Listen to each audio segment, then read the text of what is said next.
Ladies and gentlemen, can I please have your attention? What time is it? I've just been handed an urgent and horrifying news story. Now Miles to win the league, yes! And I need all of you to stop what you're doing and listen.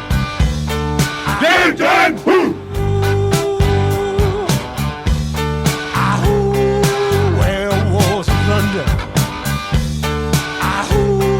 Cannonball! Well, hello and welcome to the Below the Rim show, a show dedicated to the BBL. It's me, Pabs. Ads might join us later on. We shall see. We are joined by the man, the myth, the legend, Mr. Josh Bett. How are you, sir? Bogus hoops. That's early. That's got to be some sort of record. We're also joined by our northern correspondent, the brave-hearted Mr. Grant Young. How are you, sir?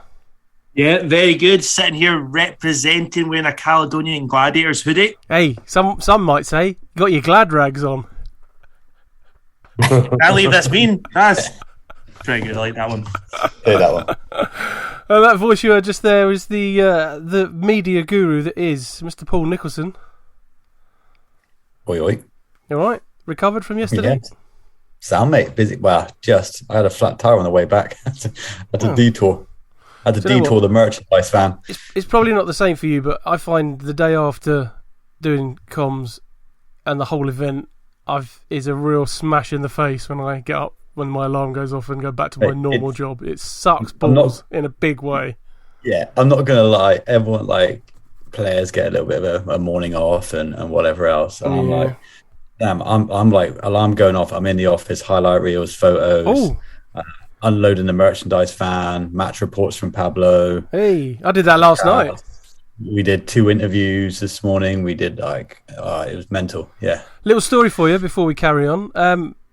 Guess who I had on my bus today? This evening, I should say. This evening. I'm going to go out there and see Rashad Hassan because his car's broken. Not Nick Chapman, no. Rashad Hassan, Deuce, on my bus. Yeah, bless him. His car's broken down. I just heard a very deep American voice go, Pabs, and I was like, it's Deuce. Got on my bus, gave him a free ride, of course, can't charge him. But the funny thing is, he got off at the top a very steep hill going, obviously he's going down, and the bus then goes into a housing estate. It takes a little while to go around the houses, so to speak, and then comes back out on the same road. So drop him off at the top, I go all the way around the housing estate, get to the bottom. Who did I see at the bottom? Rashad Hassan. And he throws his hand in the air. He's not the fastest walker. He's like, I didn't know you went this way. And I was like, do you want to lift up the hill? He goes, no, I beat you. And he ran like a fucking whippet. He ran up the top of the hill and he got to the gym before I could get anywhere near him. And then as I went past, he gave me a big fist bump and that. It was good. It was good stuff. Anyway. No wonder he was tired when he got into the office today. Legend. He's a legend. I assume he's got a coaching session tonight, is he? Or is he literally gone to the gym of his own accord? Opposite All Saints. No, he would have had a session. Yeah, he's got good man. He's got a kids session. Good man. We might talk about a little bit about that kind of thing later on in the show. Community outreach kind of stuff. We've got some topics today. We'll talk Flyers again, just because it's a running theme. We'll have a chat about player announcements or that lack thereof. We've got some Lions chat to come up as well. Riders lost to your boys, Mr. Young. Antonio Williams' tweet that set off all of social media. I didn't include that. We could talk about that if you want, but That's funny though, man. That's funny. I love it. Did you see his post? His tweet post the game. Screenshot this, and then he retweeted the win, the big win from yesterday. That's what I love it. Pat's winning, and we'll maybe talk a bit about Surrey off the back of that. Then we'll do the BTR 5 and some predictions. And by that time, you'll probably be sick of our voices. Let's kick things off then. Let's start with the Flyers. So, the running theme with the Flyers is they've made a great start. Unbeaten, of course. Everyone's saying they've got a win on the road. Their first game on the road was against the Eagles, who, let's be honest, haven't impressed particularly this season. And they came up with a loss. Subsequently, however, they won their next game on the road. I guess the question is, are the Flyers legit now that they've won one on the road, or is this? We call it like it is. Is this just a good start? Nicholson, you can go first. Let's be honest, right? They're good. They're good, but they're not in that category of saying, oh, they're not going to lose a couple of games, because they're going to lose a couple of games. Like, they're going to lose a couple on the road, they're going to lose a couple at home, but they're good enough to win more than they're going to lose, and they're good enough to be better than what they were last season. They're not legit. I'm not going to call them world beaters or anything like that. They're solid. They're better than they were last year. Do you think that's their aim? Just to go one step on what they did last year? Well, their aim's certainly not to win the league, because that's, let's be honest, that's London's right there, isn't it? Surely. I know they're all pro athletes and they're all going to turn around and say, we want to win as many games as we can and we want to win the league. If not, what's the point of doing it? All right, I get it. But if they can win something, great. Well done to them. Like, that's going to be amazing. If anyone can win something other than London, well done to them. But we'll certainly get on to Lions, but yeah. I certainly believe, and I said it from the minute they played that pre-season friendly on this show, they are solid. But they're going to get some losses. It's just going to happen. Mr. Young, sir? I say every week, I think I got this one wrong. When you watch them, they're actually a pretty fun team to watch this year. Complete opposite to the last few seasons, in my opinion, of Flyers. Like, they've got 4 or 5 guys, all about 6'6", big long arms, cover the court, can all jump out the gym. It's actually quite good fun to watch. And it goes against what Kapulis was always like, a use the full shot clock kind of guy. And it doesn't seem like he seems to have just moved away from that. So actually, yeah, kudos to him. I slagged him at the start of the season, and I'm eating humble pie. Mr. Betzer? I just got a text from my missus saying, can you make me a cup of tea? She's on the 3rd floor right now. It was a bit of a long trek for me. Jeez. Do you have Sherpas? We got an elevator. Ding, ding, ding. No, I'm joking. We don't. We live in a townhouse. That's why it's so big. So basically, I'm looking at. I haven't actually watched the Flyers play this year, and as bad as that sounds, it's just look. You know me. I'm always watching the Lions. I'm watching the Giants after that. But a 5-1 start is good. It's always good to get off to a good start. But I'm going to take a few things of what Mr. Nico said over there. He's right, actually. What is the ultimate goal for the Bristol Flyers? Are they going to win the league? No, that's not happening. London Lions are going to win the league. In fact, Bristol right now are the closest rival to actually competing for the league in sort of the first 7-6 games. If you look at it, Bristol's only lost 1 game. They won 5. They play 1 less than the Lions. This is one thing that drives me absolutely bonkers about the BBL. I'm looking at the league table right now. Not all the teams have played the same amount of games. The Glasgow Rocks have played 4 games. The Plymouth City Patriots have played 4 games. Surrey Scorchers have played 4. London's played 7. Giants 7. Sharks 7. Cheshire Phoenix 8. So it's just like you don't see that very common in most other professional leagues. Usually all the teams are up to date. Now, I get that there's a little bit of irregularities in how the BBL works. Some teams have different schedules based on venues. But looking at it, it's a good start, but it's like this. I don't want to sound too negative because I've got a load of respect for Andreas Kapolis, and a couple of players that play at the team. As good as the start is, you'd like to see them finish the season with a trophy, of course. So it's like this. Do you remember, Pablo, in the 1998-99 regular season, the Derby Storm? They had Bob Bumwald as a coach, Nate Ryan King, Joel Burns. Who's the 2 guys that Yart Williams, and who's the other guy that played for Dave Robinson that season? Can't remember. Mark Robinson, he went from Giants. Impossibly. But who was the Rico Alderson was playing as well. Yeah. They started the league off on fire.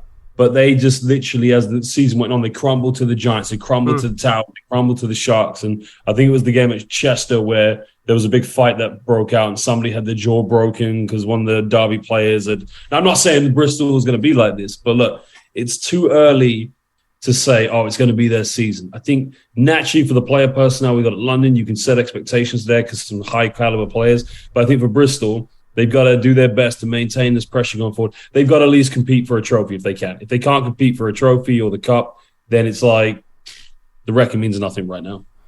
Here's what I got for you, if you want it. Bristol obviously lost to the Eagles, which I think, we should all be shocked about that because our predictions-wise, we all picked Flyers. We got it completely around the wrong way. We also all picked the Knicks to win that second game of Bristol's doubleheader, and obviously the Flyers got the win there. But I feel, I mean, it's mad they lost to Newcastle. Maybe that shows us a little bit more, what the Flyers may be about away from home. But the Cheshire Phoenix, that game against Newcastle. Look how many Newcastle had something like 20 more shots. Yeah, I mean, Newcastle had to win that game if they're getting 20 more shots. There's a bit more pressure for them as well. I think Stuart was under a bit more pressure. They need to get results, and obviously they've made a number of signings, which we'll talk about in a minute. But Bristol beat Cheshire Phoenix, and the one thing we've said about Cheshire Phoenix is the longer that game goes on, the more leggy they get. They don't seem to be the most physically fit unit, let's say. They maybe don't run as deep as other teams, which has always been a thing with the Phoenix. But we've said it before, just in 4 quarters, that they've struggled sometimes later on in the game to keep the pace going. And if you look at the scores that they kind of dropped off in that 4th quarter, and then obviously in overtime only managing to score 5, it's more that it's that kind of Cheshire running out of steam than I mean, Bristol are going to hang around there. They're going to keep it close. They always do. That's the way they play the game. They're very physical, very strong, and that's how they recruit. And they've hung in there in that game. And Cheshire are the ones who've dropped off in that, rather than Bristol necessarily taking it. So I would sway, and this is going to piss off the Bristol Flyers fans. Matt from the BBL Daily, sorry mate, it's a good start. I think that's what it is. I'm not sure they are legitimate yet. It's early days. We'll find out. But at the moment, good start. Well done. Great start. I've not done as good a job as Ads there. What was it Ads said last week? They're all right. Yeah, they're all right. That'll do. So negative.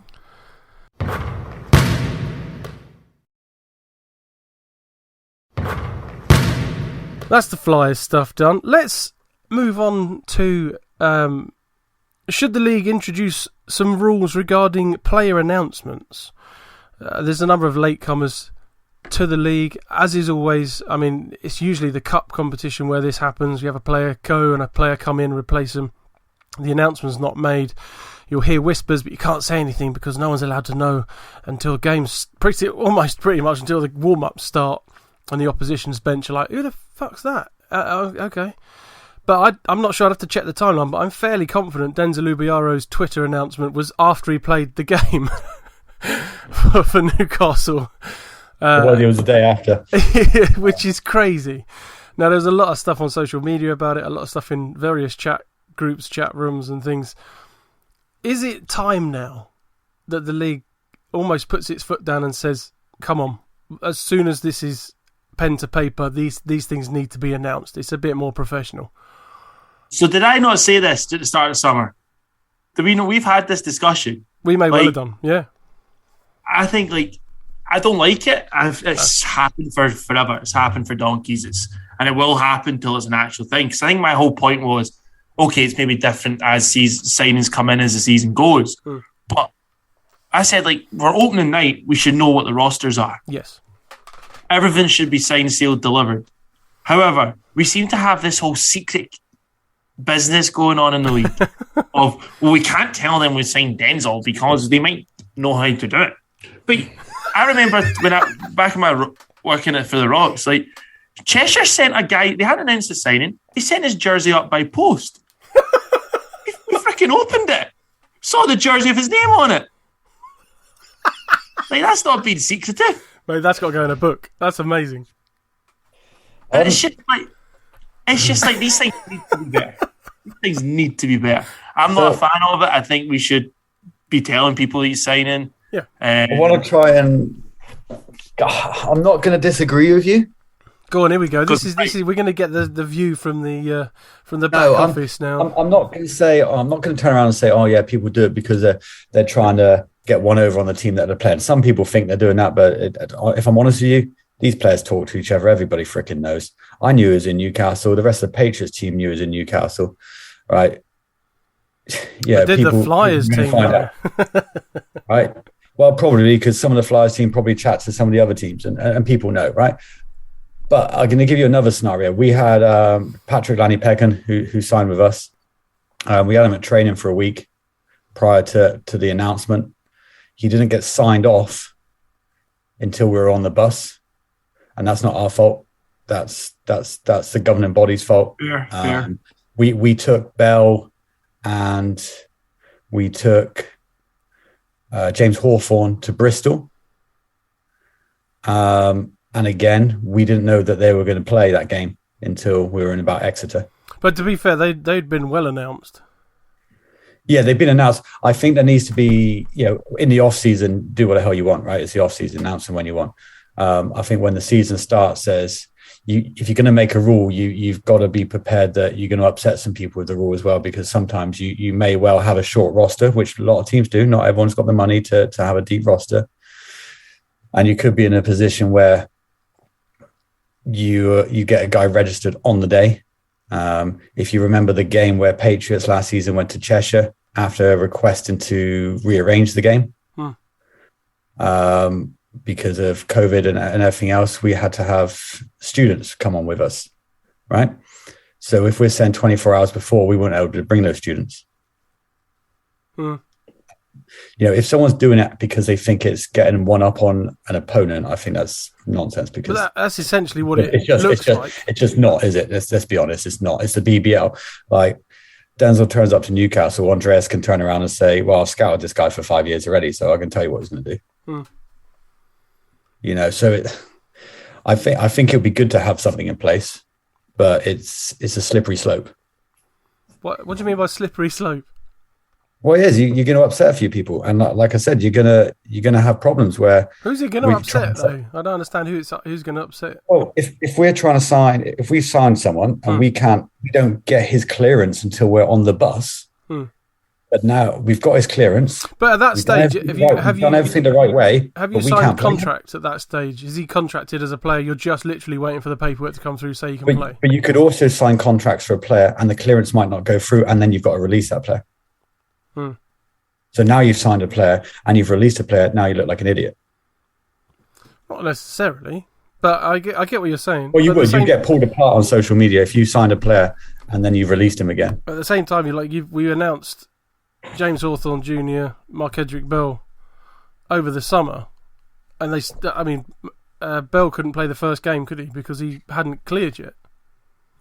Yeah, I think off season, I think it's a different beast to in season. Right. And we've all, due respect, we felt like he would have been cleared by then. And there's so many things involved with clearance as well. So many aspects involved with clearing a player to play.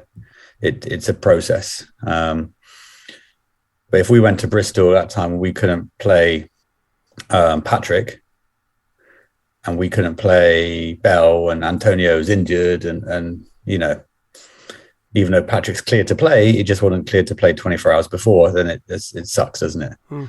But that's going to be what you get with it. If you're going to put these rules in place, everyone's going to have to live and die by the same rules. Josh, can you remember anything like this happening when your dad was a coach, for example? Any late signings or anything like that? You're on mute still. I'm perplexed about this whole thing. What's going on? I understand it's something. The Eagle. Are you saying that the Eagles announced Denzel Ubiara too late? No, he played in the game, but they didn't announce his signing until after he played. But it happens all the time. Mm-hmm. Like, it's meant to be some kind of surprise, maybe, or whatever. But but is there anything that says they have to do it though? There's not, but maybe there should be. That's what we're talking about. Oh, I see. Okay, right, I get it now. Okay. But I can't remember it ever happening back in the day. But then maybe that's because players moved around a lot less. Yeah, but also we didn't have as much social media, so maybe people didn't have so much access. I don't think it's the end of the world, it's the end all be all. I understand what you guys are saying. Like, it would be good to know, probably for coaches, but I don't think it's. I mean, me personally, it doesn't really bother me. It's like, to be honest, in an ideal world, yes, because it's marketing for your team, of course. But if it's, I don't know, maybe there's something we don't know about this as well, because it's maybe there's a reason they didn't announce it. We don't know. It's I don't know. I mean, also, I don't think Mark Studel's the kind of coach where it's like, let's not tell the press. I think he's got a lot of class about him where he's going to go about his business the right way. Yes, they've got off to a poor start, and yes, there's probably a certain amount of pressure on that club to turn things around. But to assume that they didn't announce him because they wanted to get one up on who was it they played? The Flyers, was it? Well, it wasn't that because he only played a couple of seconds, so it's not. It wouldn't be. Yeah, maybe wasn't. Maybe they didn't even realize on the day that he was fit to play. Probably. I mean, we never know, do we? So we'll never. I don't know. I mean, look, it's a weird one because I can understand what you're saying. You probably in an ideal world you want to know before the game, but there's probably a reason why it wasn't done. I mean, we won't know until we ask him. I mean, let's get Stoodle on the show. Mark, why did this happen? That'd be awesome. That'd be quite good. Right, let's move on.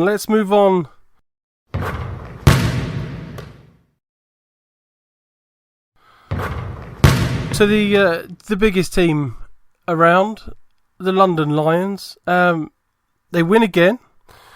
Maybe not as convincing. Having said that, I think a couple of us picked Giants to actually nick one off the Lions in that case. Obviously not you, Grant, no. My one rate a week. They're not blowing teams out. Now, there's obviously a lot of commitment to them this season. Should they be blowing teams out? Does it matter? And obviously we'll talk a little bit about unbeaten records and whether they'll clean sweep and things like that. But they're not blowing teams out. Is it something they should be doing, Josh?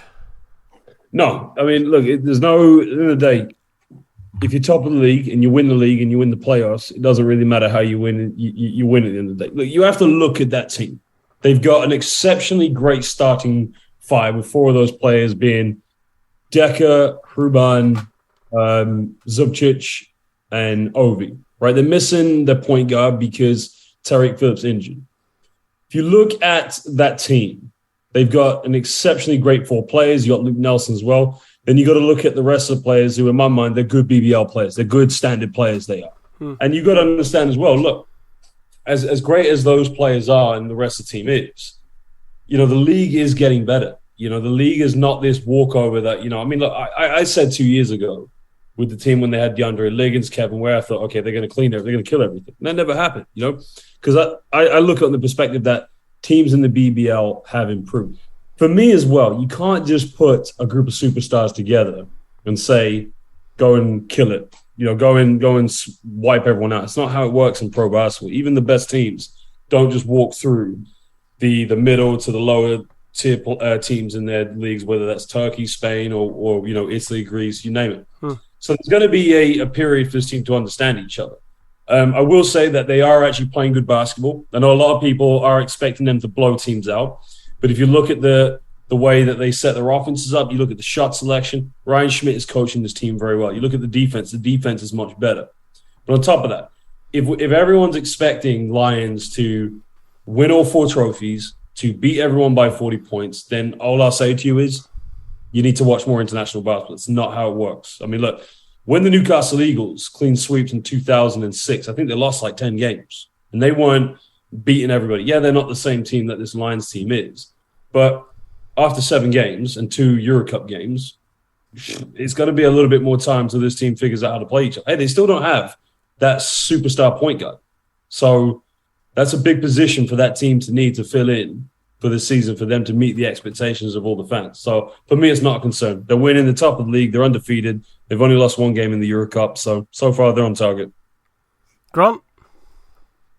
I just think if you take out the kind of European concept of it and almost make it into English FA Cup type football, where you get teams playing against a big team. What? London. You just make a football comparison. Hear me out. Hold on. Hear me out. This is everyone wants to beat London. Absolutely everyone. Look at Gladiators the other week. Sloan, all these guys were firing out the gym. London are just doing about their business, absolutely Rolls-Roycing people. And you know what? Everyone's having to play out of their skin to stay competitive with London. Like, London are doing everything good. I'm looking at it right now. Their minute spread from Sunday there, like none of their top guys are having to play 35 minutes. Every other team's top guys against London is having to play 35 plus minutes. They're beating Manchester, which a lot of us are seeing as the second best team in the league, with Sam Decker not even involved. And it's just, they're doing what they're meant to do, being professional and beating these teams that they're better as. they're playing 3 games? They've played 3 games this week, and they're still beating teams by nearly 10 plus points. I think they're doing it. And as Josh said, they're fun to watch. They don't need to go and beat people by 40 points to be fun to watch. It's good basketball. Nicholson? I'm not sure about the FA Cup. I actually liked it. I think there's going to be limited debate on this, if I'm honest with you, because I agree with both of you. They shouldn't be blowing teams out.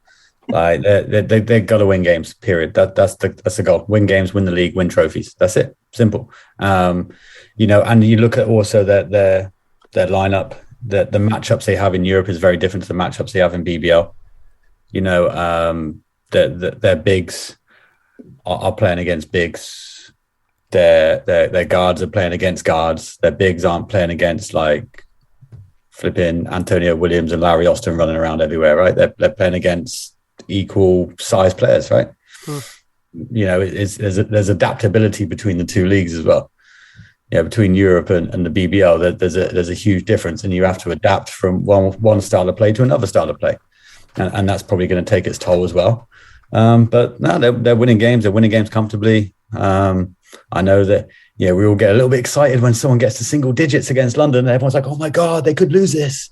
They're fine, and they've shown that time and time again.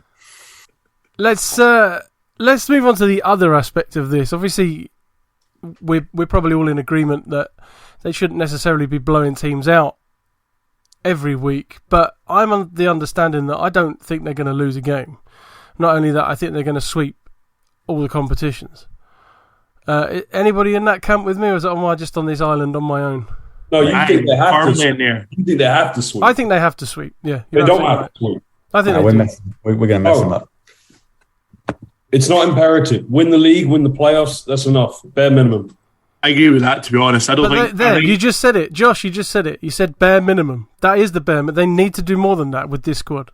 This squad has they spent about... Win the league, you're saying for them... that means you're bare minimum. Trophy league playoffs, is that what you're saying? I don't think bare minimum's enough. I think they've got to do it all. And but the difference is I think they want to do it all. I don't think they're not... There's not a part of them that's not going to want to do it all. The way they've taken a part... Of course you're going to want to do it all. Like, you Christ, yeah, but there's a difference. Like, if you've got European games, you're going to rest players. I don't think it matters for this squad. I think it's deep enough. I think they're winning it all anyway. I honestly think they're going to win it all. I don't think they're going to lose a game. But from my perspective, and for the credibility of the BBL, as it were, I think they've got to win it all. Josh, question for you. Josh, you said a minute ago about point guard. Do you see Tariq being... Obviously, it's supposed to be the main guard. Do you think he's different levels to, like, obviously Luke Nelson's more of a combo, but is he miles ahead of DVO? Oh, absolutely, 100%. Yeah, you got to look. Greg and me got into this debate in our WhatsApp group last year. For me, I just set Pablo off now.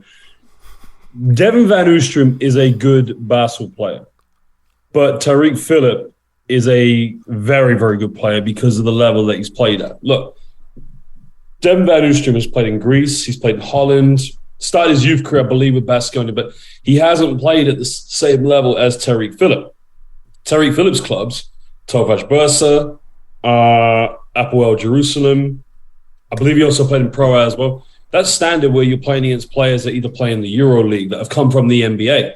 And I'm saying if to get to that level and to be competitive at that level, well, that defines you as a player.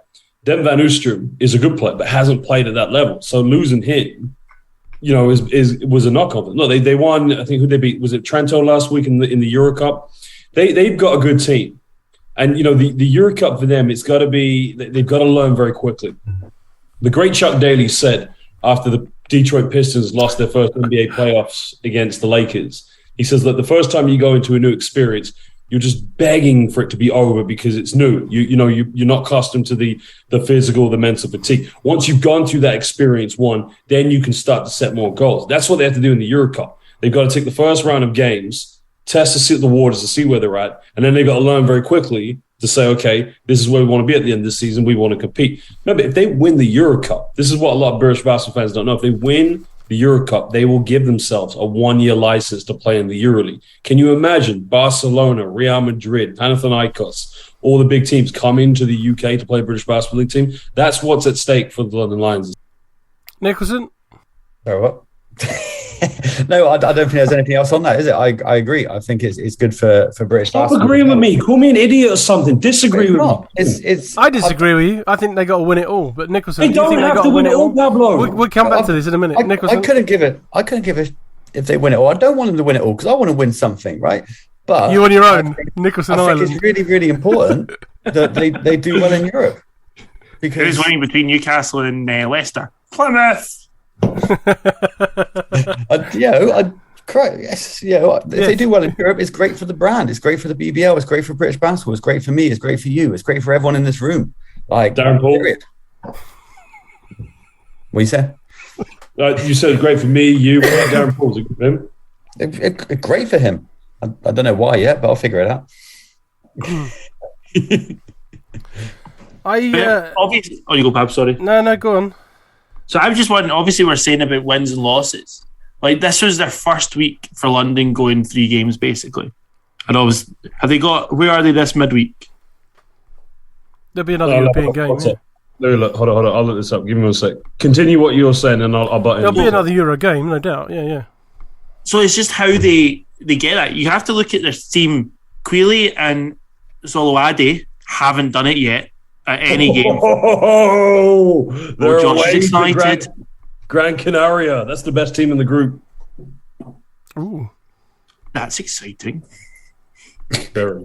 So, but my point being, you've got then guys, and I think I said it last time out, that some of the British guys who should be good BBL players haven't really turned up yet for them. And this is where it could be. They could lose it on a day where guys like Decker, who is hurt, or guys like Ruban maybe gets into foul trouble. Are those next guys going to be able to pull them through the lines when, like, Quealy, did I see somewhere saying that he hadn't made a 3-ball yet? Oh, maybe. Like, who's this, Ruban? No, Quealy. Ruban makes threes for fun. I was going to say, yeah. Mm. But, like, if you know what I mean? Like, if these guys like Ruban, Zubcic, these guys are out hurt or fighting foul trouble, can those next guys who need to play then maybe 20 plus minutes do it? That's my question mark for them. Josh, is your reasoning for them not having to win everything domestically just the importance of Europe? Sorry, I'm just eating my burger. 1 sec. I'm just have a bit of Dr. Pepper. 1 second. Is this the Canadian Dr. Pepper? It is, yeah. It's illegally imported. It's not. It's the British Dr. Pepper. Sorry, I was lying.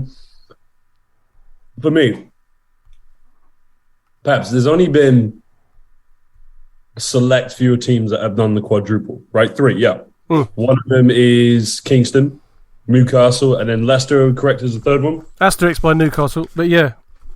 Yeah. That'll piss off Dave Forrester, won't it? Oh. I'll talk about that in a minute if you want as well. Leave my mate alone.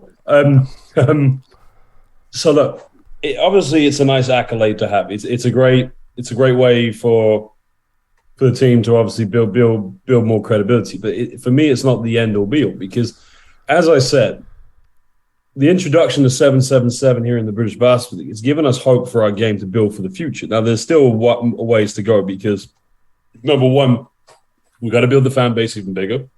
We got to get more people coming to games. We got to get more people into games. We got to get more people participating. But also, the league has to start earning money like it did back in the 90s. You know, when it was the Budweiser League, when Sky was on the BBL with I don't know what the package was, but that's the ultimate goal. And for me, this is what I say to people: a European run for London Lions, success in the Euro Cup, whether that takes them to a quarterfinal, semi-final, to a final, they win the whole thing. That's going to give much more stock value to the game in the British Basketball League, to be a league that can start to generate more income through a big sponsor than the London Lions, in my mind, doing the quadruple. I'm not saying it's they should forget it, bum it, but in my mind, if they don't win it, it's not the end of the world because really, win the league, you prove that you're the best team and the playoffs, you prove that you're the best top dog in the country, but really go for it in Europe. Take the opportunity. I mean, it's going to be tough this year. but success in Europe is imperative for the future of our game this year. They do well in Europe this year. I mean, BT Sport's on board now, showing the games that they're playing in the Euro Cup. That's annoying. It's not on YouTube anymore. I can't watch it for free. Yeah, but that's what I'm saying. That's the platform it's going up on. So if you can build that brand nationally and really make London and make the UK a hub for people to want to come to and play for, hey man, then this league and the basketball in this country will start to generate more funds so that everybody who's involved in the game can start to make it a profession. That's what I'm saying. Europe is more important than the cup trophy. But if they don't do well this year in Europe, does that mean they can't enter next year, or is this application? So it's a complex scenario, because Euro Cup they should be fine to go back into in the future. Like there's no merit to get into the Euro Cup. Like you apply for it, if you get in basically, because it's the league above the Euro League. So they'll be having a crack next year as well. Yeah, if they want to, like I said, it will be there for sure. Yeah. So this season's, I mean, obviously the importance of doing well in Europe would obviously speed up the process of enticing bigger investors and whatnot. But this season's not the be-all and end-all of it. If they don't do as well this season, it's not like they're not going to do it again next season, maybe spend more money and whatnot. Are you talking about in the league or in Europe, sir? In Europe. Yeah. They're going to do it again. They're going to run it out again with maybe a new squad, more players. It's possible. Yeah, I mean, you might be right on that one. But, I mean, look, you're already there, dude. It's like... No, I agree. And I think that their focus is probably tilted more towards Europe. At the same time, I don't think 777 are stupid enough to discount everything domestically in terms of not having a crack at everything, not giving they're not discounting anything. Look, I know for a fact. Look, I've just come back from Canada, and Brian Schmidt coached in the CBL against a team that my dad was the assistant coach for. Everybody I've spoken to in Canada about Ryan Schmidt speaks very, very highly of him. I've now commentated a game for the Lions women's team. I meet people in and around the organization. I think the goal for everybody is, as you said, they want to win everything. They want to be successful. Because look, you got to remember, not only are they trying to win in Europe and build the brand for British basketball, but they got to keep building an identity for themselves. The last 2 years, and no disrespect, because I respect Vince so much as a friend, but the 2 years that the Lions were under his tutelage as a coach, they didn't really make any progression. They didn't really build a fan base. Okay, granted, it was during the lockdown, but they didn't win. And I remember, I think it was last year, when there was not many people at the Copper Box, and there was a lot of people criticizing why they weren't at the Copper Box. And I don't want to name anybody off by heart, but I know I saw this, and I haven't obviously screenshot it because I'm not that kind of person, but someone was criticizing the Lions, saying, well, you shouldn't be investing so much money in players. You should be investing in a marketing team. Well, I think that is crap, because for you to get fans to come to a club regularly, for you to build a fan, you have to win. You have to have a winning product. If you don't win and you don't have a fan base in the first place, who's going to come watch you play? So you're right, Pabs, in that sense, winning a trophy, winning a cup could be very important. It could start to build bigger fan base. But the bigger picture is this league and this sport in this country is really going to depend on their success. Absolutely. But I still think they need to win everything domestically. Not imperative, but it'd be nice. Simply because I liken them to the Kingston Kings, and the Kingston Kings did it twice. And they were in the best European competition around, and they made it to the Elite Eight of that. That's their pedestal. That's their mark. And that's what they need to try and achieve, because they need to legitimise the BBL as much as within, domestically, as much as going into Europe and legitimising the BBL that way. They've got to win it all. We'll come back to that at some point, I'm sure, during the season. I'd like to say at this point as well, he's not with us at the moment because he's working, but Ads, bless him, he has a tweet saved in drafts, specifically for me, I think, for when or if the Lions lose one, just simply says, "I told you so!" !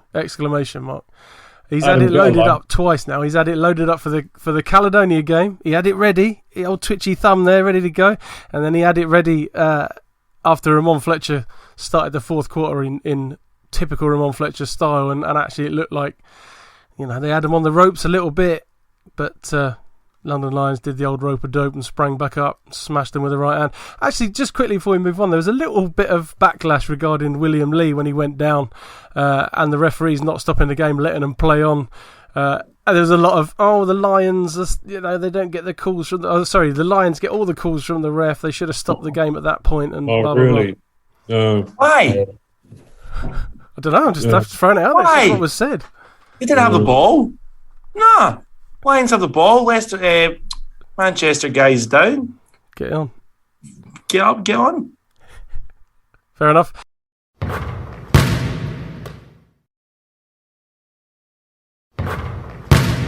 Let's we'll hand this over to you now, Mr. Grant Young.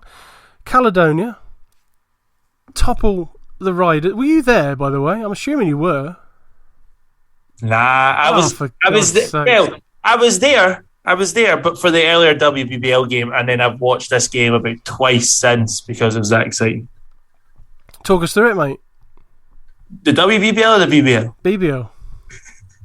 Oh, I think this is one of these game of basketballs where Patrick Whelan's gone, I'm not wanting to lose this game, and I'm going to chuck my whole team on my shoulders and just make as many shots as I can.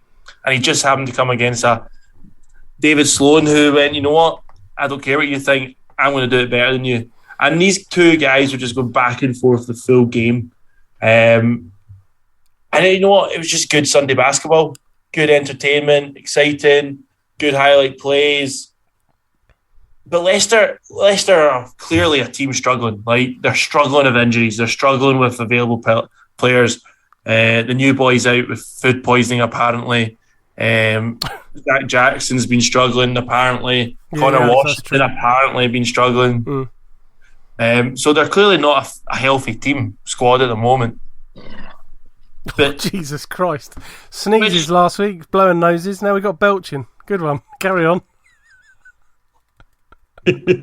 Lovely. No, but I think this is one game where, and we talked about it earlier, about the amount of home wins. That was the definition of that there. Like, Gladiators were class from start to end. Did you see Dan Rutledge's tweet about that? No. The largest percentage of home wins for the highest percentage of two teams in the league. Plymouth at one end of the country, Glasgow, or now Caledonia, at the other end of the country. Proper fortresses. Bookending the league. Shit journeys in between. I'll tell you one thing I enjoyed about the Caledonia-Leicester game was the fact that all the tweets from the previous Friday night, was it Friday when Leicester got the win? Over Manchester. Was it Manchester they beat? Yeah. Yeah, we got a lot of tweets answering the... I suppose they were in the debate thread saying so much for riders struggling or being done, and then I really enjoyed it. Really enjoyed the quiet on Sunday afternoon. It was a good fourth quarter by Caledonia as well. Let's not forget that. They were down going into that fourth quarter and then to 10-point swing. Yeah, it all came through. Like, there was two massive moments. Prince Onwas, who was down in this stat sheet as another player, or he's wearing a different number or something. But he got two massive drew two charges on Zach Jackson, and that kind of momentum swung helped. There was a huge dunk from Patrick Tapé. Again, this momentum was just turning. Jeremiah Bailey. Now, if he can get used to the refs in this league, he can do it all. He can take he's a 3-4 man. He can take the ball up the court. He can shoot the three. He's bouncy.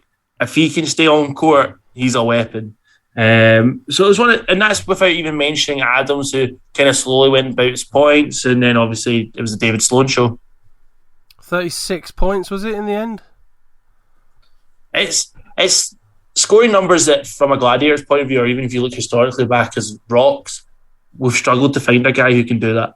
It was insane. Very, very enjoyable though. Anything to say on that, Josh or Paul, Mr. Nicholson, sir, or we'll move on? No, I think Lads did a great job. I thought it was brilliant. And I said it beginning of the first few shows that we did. Leicester ain't going to finish second, and I stick by that. Ooh, good. I think it'll be interesting to see how everyone finishes this season. If Leicester finish the season fit and with the same, it'll be interesting if they keep the same roster or if they go hit the panic button and change anyone. But that's where it'll be quite interesting to see from a Leicester point of view, I think. But Patrick Whelan, Mark Loving are clearly the two main guys. I think it'll be interesting to see what Thornton does if he comes back to any kind of form or get available. He seems to have come in and it's not been a great start for the guy. Yes, well, we'll see how things unfold, but certainly a good win for Caledonia and Leicester. And only last thing is hopefully Mo Walker went down in the fourth quarter, which looked quite a nasty fall, so fingers crossed he's okay. Yeah, hopefully. Because he was having a good game. Well, he had a great season last season. He started this season strong. Mr. Nicholson, we'll go to you for the next. We've got a kind of double header on this one. Pat's win, but we've got some questions regarding Surrey.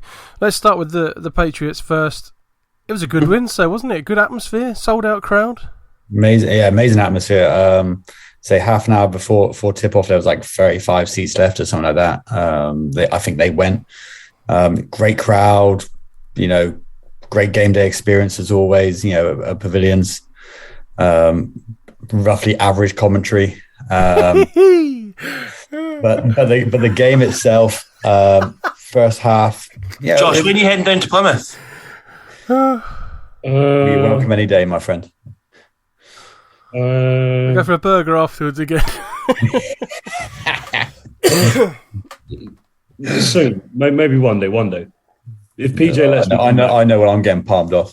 It was a great game.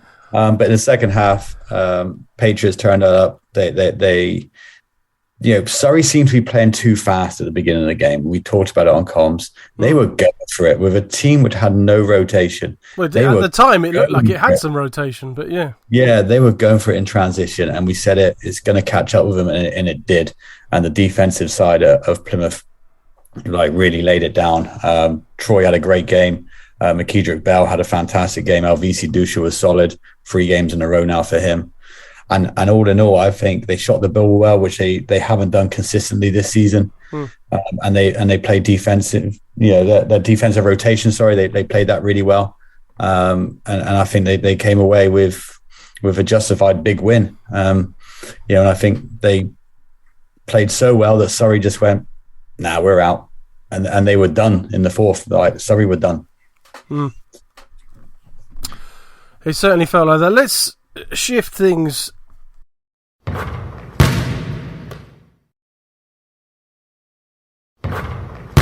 more to the Surrey perspective of this, and there's a couple of things we want to ask on that. First of all, and it's early days, I know.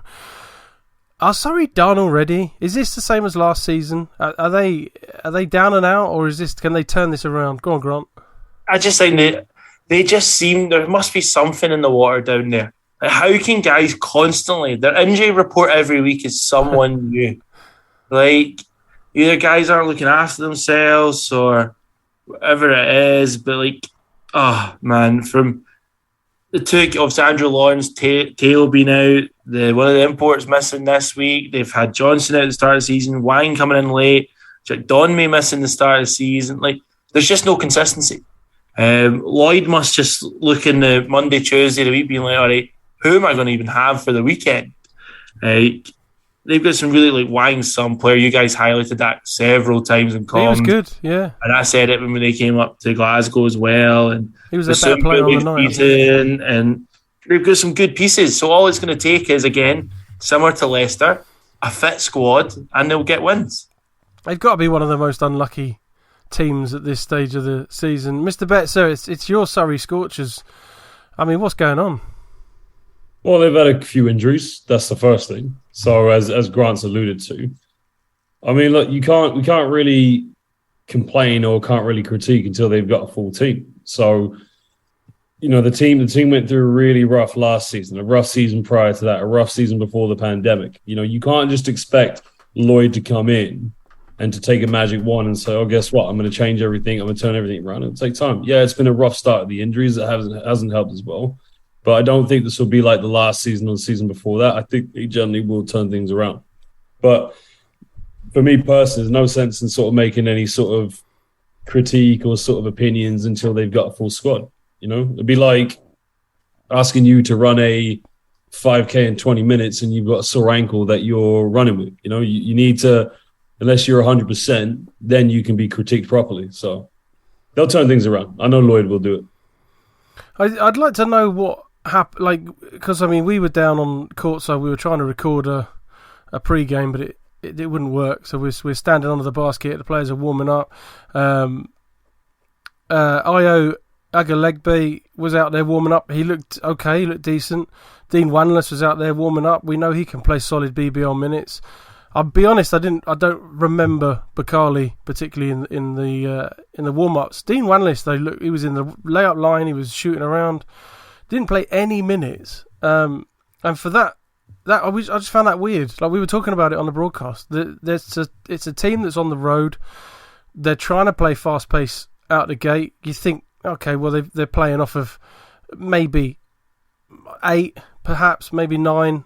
You know, if they start putting guys in, realistically they played off 7 players, and it was just interesting. It'd be interesting to know what the thought was behind it. Whether Dean Wanless is carrying an injury, Bakali as well. Whether Agalegbe is maybe not up to par with the rest of the guys, although he looked decent in warm-ups.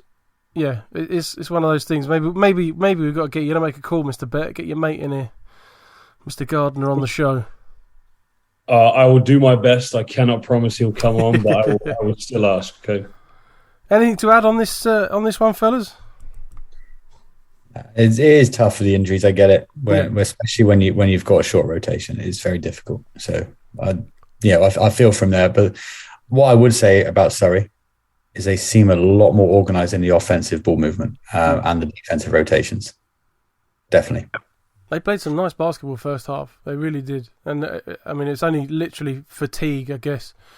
And the Patriots obviously playing off... Well, it was more like 10, really, wasn't it, for the way the Patriots played. And the Patriots bench did pretty well, if I'm honest with you. You're bringing James Hawthorne Jr. coming off the... I mean, he started for Surrey 2 seasons ago? He's coming off the bench for the Patriots. That's a great, sixth man. Yeah. No, I agree with that, yeah. Can't disagree at all. And quickly to say as well, the sixth man, the crowd, is deafening in there. Well, there's multiple times where the 24-second shot buzzer went off, couldn't hear a thing. And we'd be foolish, especially if he's listening, not to mention LVC Dusha. Couldn't let Wang have his moment. That was hilarious. Just inside half court, lets it go. Nice, what a shot. Even the crowd reacted to that. And Grant, you've seen that, right? And then a split second later, I mean, the camera's not even got time to readjust. LVC's like, fuck it, I can do better than that. Bang. And the was thing like, is as well, mate. You see the Surrey players go, forget it. There's part of it that goes, only LVC's going to do that. But there's also a part of it because there's no head-to-head. There could come down to points difference. So actually, you might see a few more teams playing to the end than you would maybe historically. But I firmly believe if Wang didn't take that shot, LVC doesn't take that shot. You're probably right. He probably just dribbles it out, yeah. Yeah, because I think it was like, hey, all right, you want to play that game? I'll play that game. Yeah, good stuff. And every single one of the players post-game, just nothing but admiration for the crowd. And then they were lined up 4 or 5 deep all the way. I stood there for about an hour trying to talk to one of them. I'll have to say, actually, before whole crowd. I'm actually making a post now, a Dusha post at the minute as we speak for social media because, and the only reason I'm doing it is I hate doing this to him because he'll listen as well. He came in early when he wasn't meant to, and he joined in with the pre-game clinic with the kids. Literally, I got a photo of him lining up with the kids, joining in with them. He then obviously played 39 minutes. At the end of the game, like PJ was like, VC, get in the change room and get your kit off because he was busy like shooting free throws with other kids after the game. Like the guy, you can't get him off the court. Honestly, he's a nightmare. Proper legend. Right.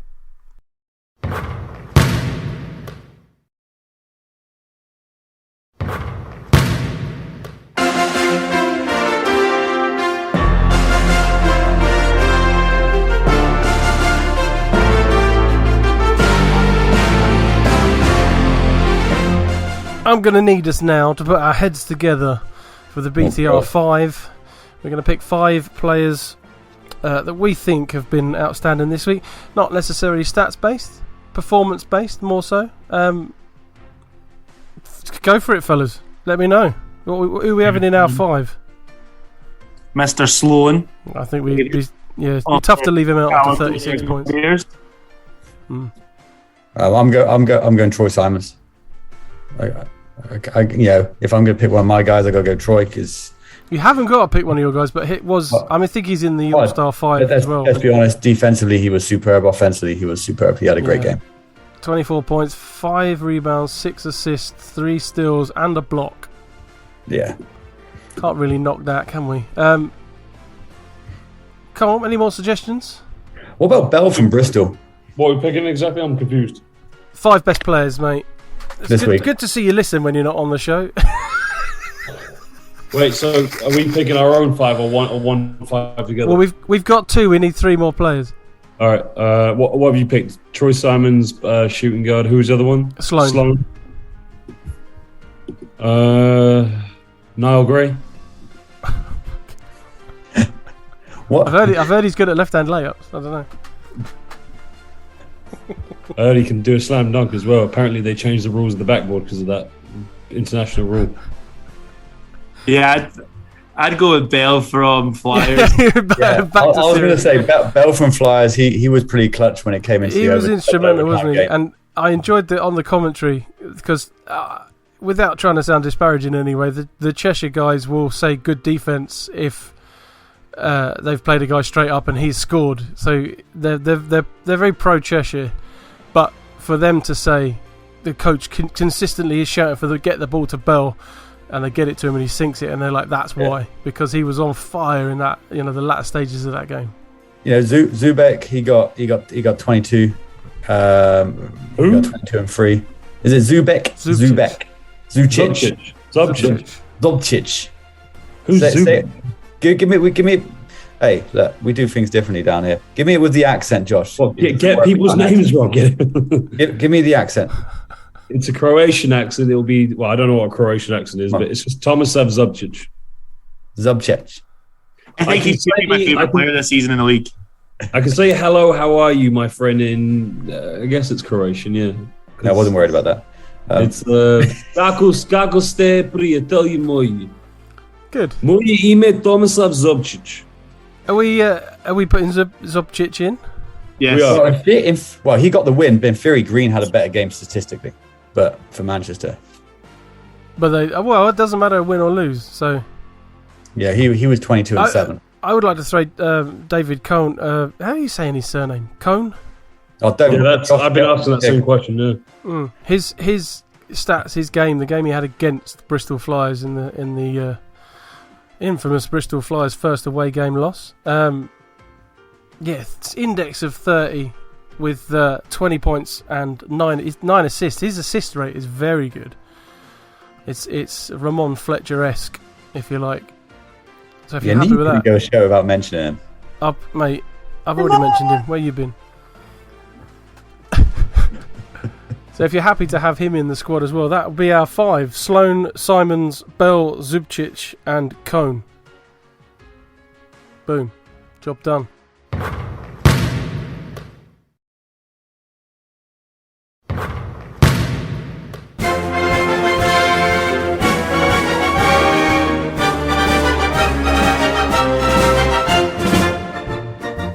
Finally, before we leave these wonderful listeners, we need the slightly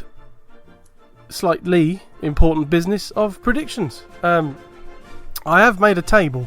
I have made a spreadsheet for this. I've only managed to add a few of because a lot of it's out here in the garage. I sit in the garage and do this, and I leave the paperwork out here, and then the only time I come back to it is the week after when we do this again. So I will add everybody's predictions to that. But let's see if we can fly through predictions. Hold up a minute. You're like telling us you got this lovely league table and we don't even know what it is. It'll be there. Don't worry. I'll get it up to date. I want a graphic. Well, there will be. Should we do that? I'll start tweeting out a graphic. No one will care. Only us. But who cares? That's fine.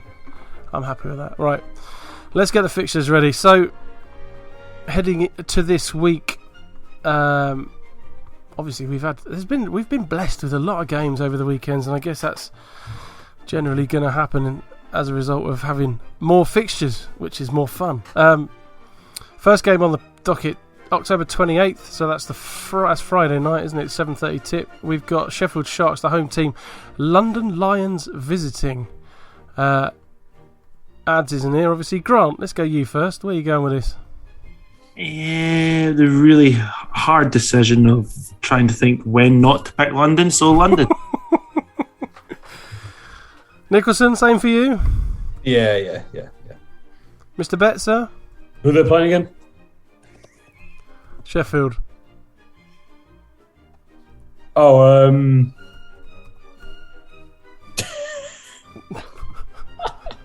trying to think of a good pun here to make fun of Sheffield. I'll come back to it in a minute. London will have been the one easy. Next one might not be so easy. I think it's the Sky game as well. Newcastle Eagles at home. The visiting team will be Plymouth City Patriots. Nicholson, who's winning this? Yeah, Patriots. Josh, mate? Time to get around back. Well, I don't need to worry about somebody whipping out a P45 if I didn't bet against the Plymouth City Patriots. So I'm going to say this in against Mr. Nicholson over there.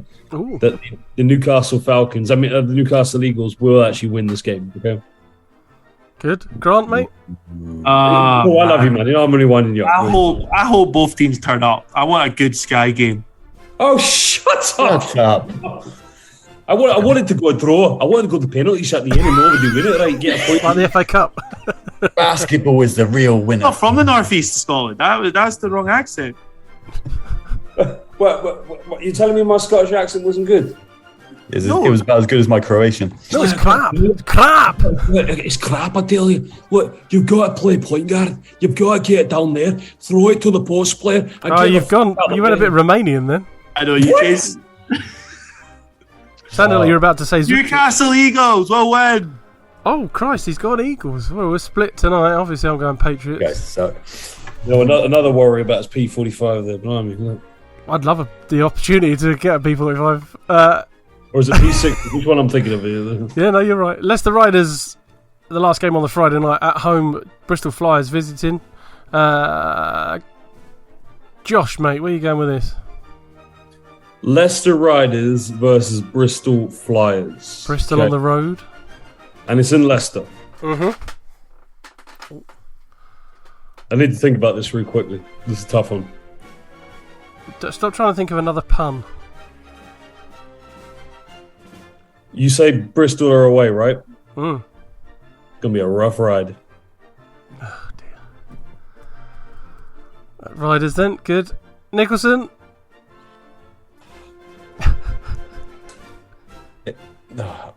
I hate me to say it. I think the conversations is going to be about Bristol. Are they the real deal? Leicester, have they choked? I think Bristol are winning it. It pains me to say it as well. Bristol, the real deal? No, that's what I'm saying. The talk's going to be. Right. I get it. Yes, yeah, because if they win and Leicester lose, We maybe have to add this as a set segment to our show, the Bristol Flyers Corner or something. Grant, my man, where are you going with this? Is this the revenge game? Obviously, a reverse fixture of what we've already had. But if Leicester have got a fit import point guard, then Leicester win. Is that what you're going for? Well, that was the F. I'm giving myself a disclaimer so I can change my mind. What, in the next 10 seconds? Once it's in, it's in. Leicester. I'm going to go... I don't know what I'm going to do now. I'll go Flyers. And... So let's go to the Saturday evening game. Josh Betts, Surrey Scorchers. Are you back on comms there? I think so. So this obviously is a rematch as well. Surrey Scorchers and the visitors of the Cheshire Phoenix. Go on then, Josh, you can go first. Are the Scorchers going to notch up their first win? It depends what squad they've got. If they've got a full squad, then yeah, I'd give them a chance. If there's still a few players down through injury, then no, I'd say Cheshire would win that one. But again, it's like, well, this is the gamble. This is the beauty of it. No, I'm going to say the panic button's going to be pushed in. All right. So, regardless of what team Surrey has, the panic button will be pushed. They'll get ready to play. They'll be... Because I think when they last played Cheshire, credit to Cheshire, they shut the ball so well from the perimeter. I think that's something Coach Lloyd will be prepping for. And also not giving up so many second chances. I mean, Cheshire just got too many offensive rebounds. So, yeah, I'll look after my P45.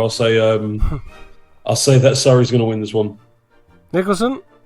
I think even if Surrey's players are back, they're not back long enough to play that many minutes to make a difference. I think Cheshire. Grant? I really want to say Surrey for the pure fact that I want them to win some games, and I think Cheshire would be a good one for them to start with at home.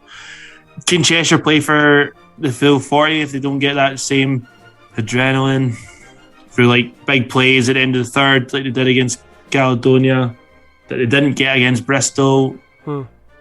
That's where this team is. They don't go really deep. Again, we talked about pre-season. Actually, this is quite a deep Cheshire team, and all of a sudden they've only got 8 guys with David Elf not playing. So I think I'm going to say Cheshire's still just.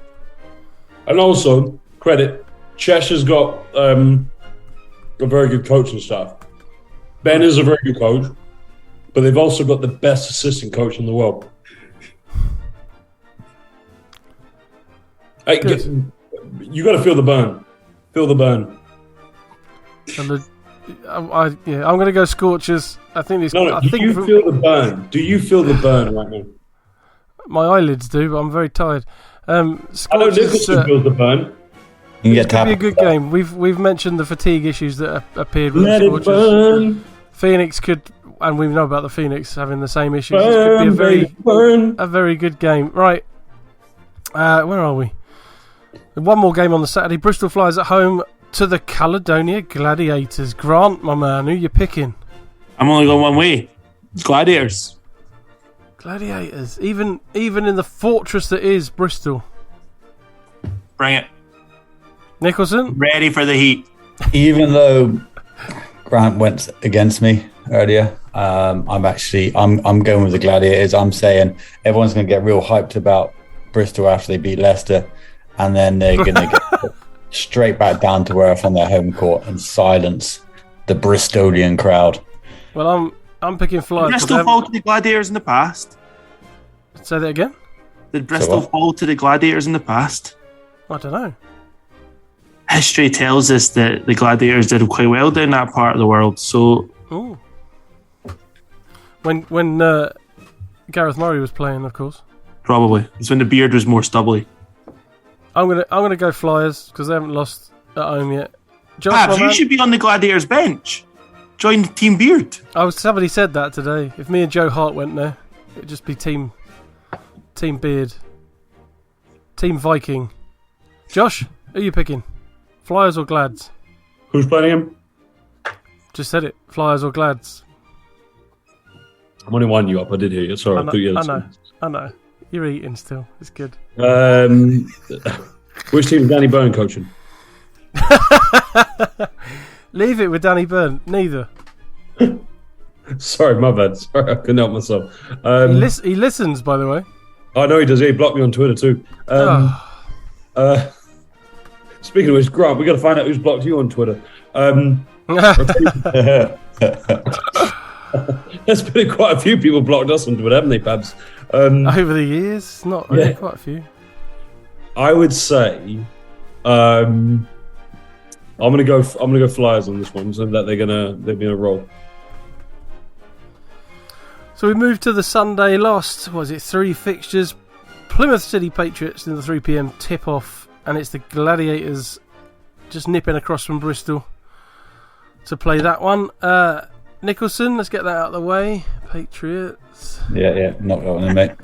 Grant, let's get that one out of the way. Glads. This is the shortest, surely, turnaround in matches. A 7:30 tip Saturday night away to Bristol, and then a 3 p.m. tip the next day against. You're in the vicinity. It doesn't matter, does it? Stop your whinging. Every journey's a long distance one for us. Get out Patriots of here. I agree with you. Look, Patriots play 7:45 in Newcastle. More the Check this out. principle. You've got the shorter journey.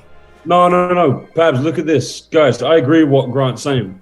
On Saturday, Surrey played Cheshire at home, and then the very next day they play Manchester away. Who makes the schedule here in the British Cup League? Yeah, that's tough. They should be playing Cheshire away. Yeah, we got Newcastle on Friday. Yeah, Plymouth have the longer journey. Although they've got you got a day between them. It'd be a day of travelling. Josh, what you got? Gladiators or Patriots, Josh? Yeah, Josh. I'm going Glasgow Rocks. Yeah.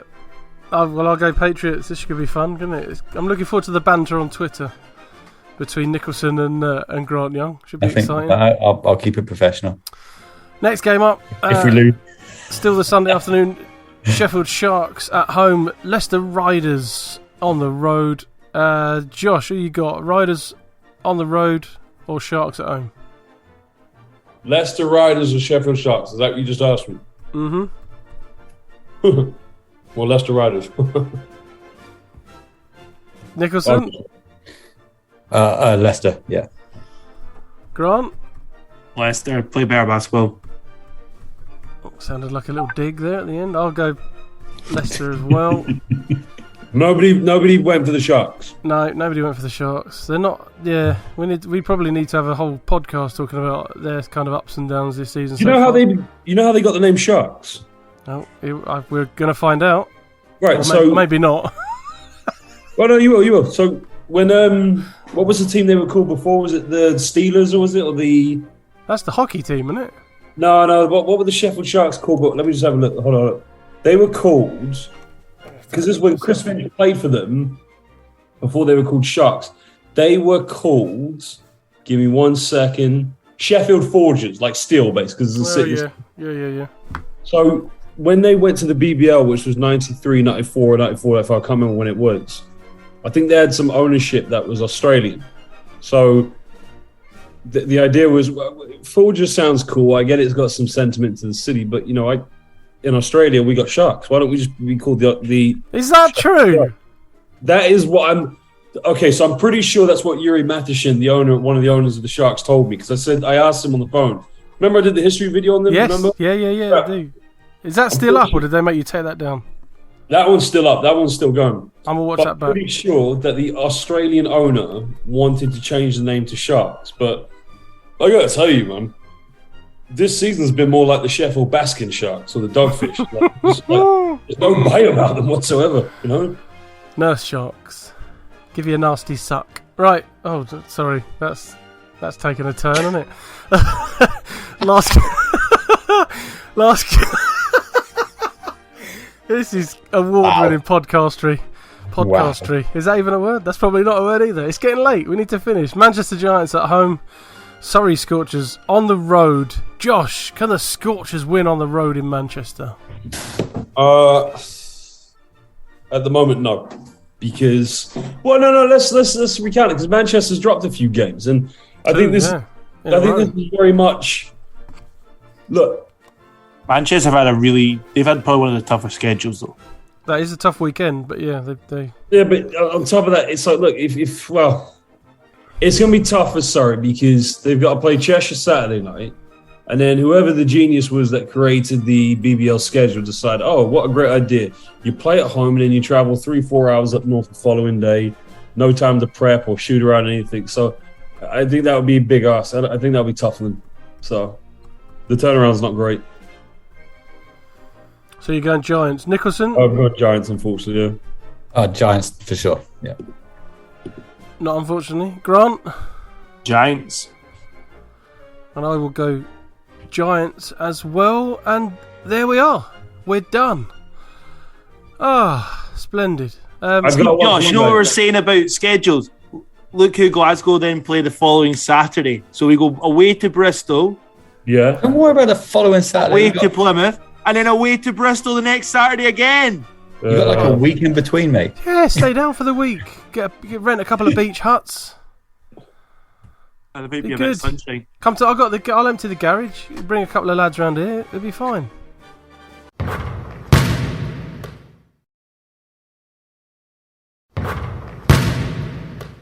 All right, I've got a question for you guys now. Okay, this is completely random, and I'd like to clip this. If you are given a big lump of money, and someone said to you, "I want you to create a new BBL franchise. I want you to pick a city that hasn't been chosen, and you have to pick a logo based on an animal, not a gladiator. No offense, Grant. Something that's creative and something that you feel is going to be a force to be reckoned with." We're going to start with Paul Nicholson. Oh, damn. I need to think on this. All right, we'll come back to Paul Nicholson. It can't be used already, right? It can't be used already. So I can't just say Brighton Bears then? No, because that's been used already. It's not being used at the moment. There's rumours of them coming back. So I'd like to stay on the south coast, though, if I may. Sure. And we'll go Shoreham Salmon.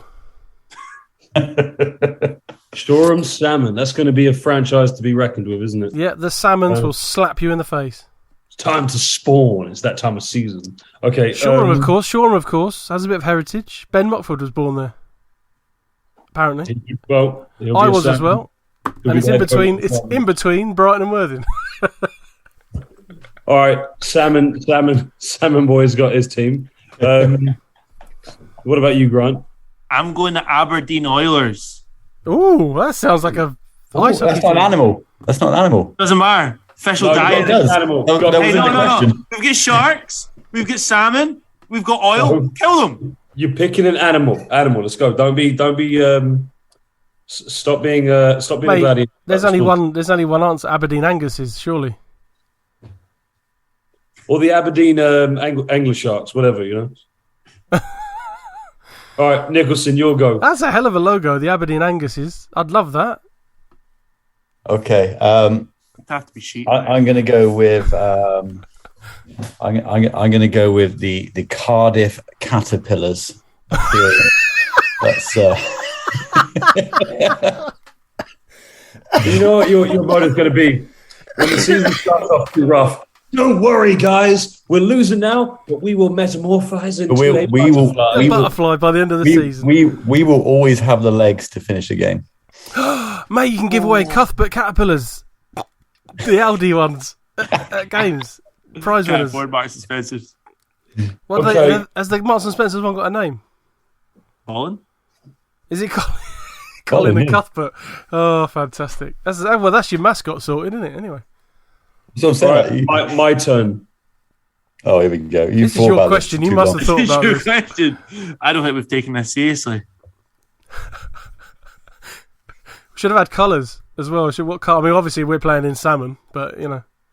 But definitely green. But then towards the end of the season, we'll change for a colourful kit. Aberdeen playing in orange, or is that too stereotypical from the football team? Aberdeen playing red, so red. Oh, I thought it was orange. Red. That was even it. I don't even know. Or I'm going back so far. Going to come out multicoloured. We are going to go with. We will go with.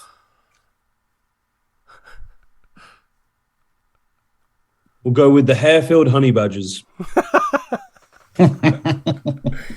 Native to England, of course, the honey badger. Honey badgers are ferocious as well. I've seen one. Have you? In a zoo. Oh, because they're quite nasty, apparently, aren't they? I don't know. He seemed quite nice. No, apparently, honey badgers can be like really aggressive. Nice. Did you just have a little chat with him? Did you? Or Payton Zoo? No, it wasn't Payton Zoo. It was a dark. What do you call it? Sparkwell. You must have been there, Nicholson. why would I been there? Because it's up the road. What? So I'm just there every day? No, not. Who said every day? You said I must have been there. You must have been there, yeah. You must have been to the zoo. I live in the southwest. I drive the bus that goes past the zoo. That's great. I haven't been to that zoo since I was a kid, to be fair. Oh, yeah. But you have to start thinking about this now. You have to start taking your little one to places like this. And, Grant will back me up, you need to get your little lad on Bluey. Bluey changes lives.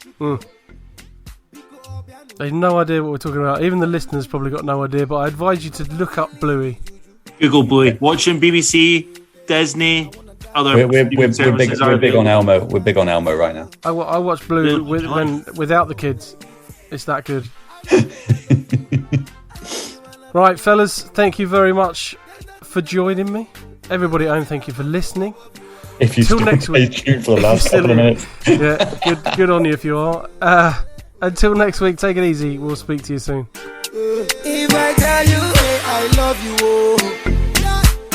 My money, my body, now your own, oh baby. 30 billion for the account, oh. Yeah. Versace and Gucci for your body, oh baby. No do, gotta for me. No do,